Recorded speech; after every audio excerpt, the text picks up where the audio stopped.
এই ভিডিওটার মধ্যে আমি তোমাদেরকে একটা কাপড় দিয়ে কানের তৈরি করে দেখাবো।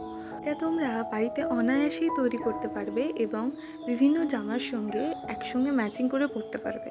তো তার জন্য আমি এখানেতে একটা কাপড় নিয়ে নিয়েছি। কাপড়টাকে গোল কোনো জিনিসের মাপ করে সেগুলোকে 10টা আলাদা আলাদা ভাগ করে তারপরে সেগুলো ভালো করে কাঁচি দিয়ে কেটে নিয়েছি।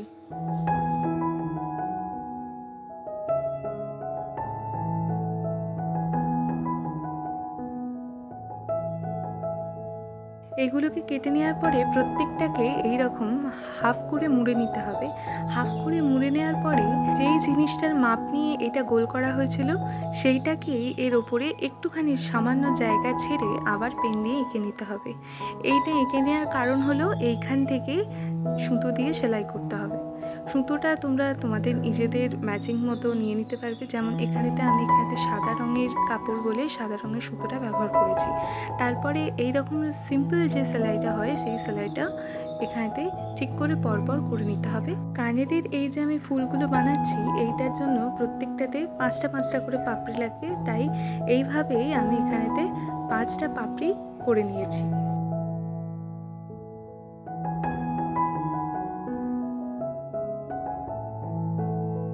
তারপর 5টা পাপড়ি লাগিয়ে নেওয়ার পরে এইগুলোকে সমান করে নিতে হবে। আর সমান করে নেওয়ার পরে একদিক থেকে এই সুতোটাকে টেনে দিতে হবে ভালো করে, তাতেই পাপড়িগুলো পরপর চলে আসবে। এবারেতে এই দুটো মুখকে একসঙ্গে লাগিয়ে আবার ভালো করে সুতো দিয়ে সেলাই করে দিতে হবে।